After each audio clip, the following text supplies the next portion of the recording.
Больше уделять внимание вывозу снега призвал предпринимателей вице-премьер Константин Лазарев. Ситуация с уборкой столицы сегодня стала темой расширенного совещания в мэрии Сыктывкара.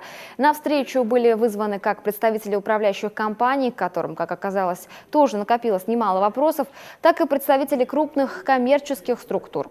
Но больше всего под огонь критики попали федеральные торговые сети и банки за нежелание расчищать закрепленную за собой территорию, ведь их услугами ежедневно пользуются тысячи потребителей. Значит, надо будет сфотографировать, в каком состоянии отделение ведущего банка страны находится в Сыктывкаре, с указанием адреса, и направить на сайт Сбербанка России. Ведь даже подъехать нельзя к вашему банку на куратор. Посмотрите, вот в 3 утра я там сегодня был, то там снега по колено на той автомобильной стоянке. К Магниту обращаюсь, к Пятерке. Ну что там навалом снега-то? Что, денег не хватает? Или совести нет? К вам же люди ходят постоянно. Ну очистят крыльцо и все, слева-справа от крыльца валяется. Там, где завозите продукты, то же самое там. Ну раз-два там в месяц уберут. Так приведите в порядок все. Постоянно там все должно быть вычищено, коллеги.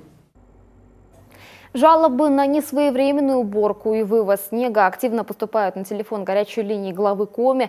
Трудности возникают у жителей с проездами во дворы и на территории, закрепленные за юридическими лицами, за которые город ответственности не несет.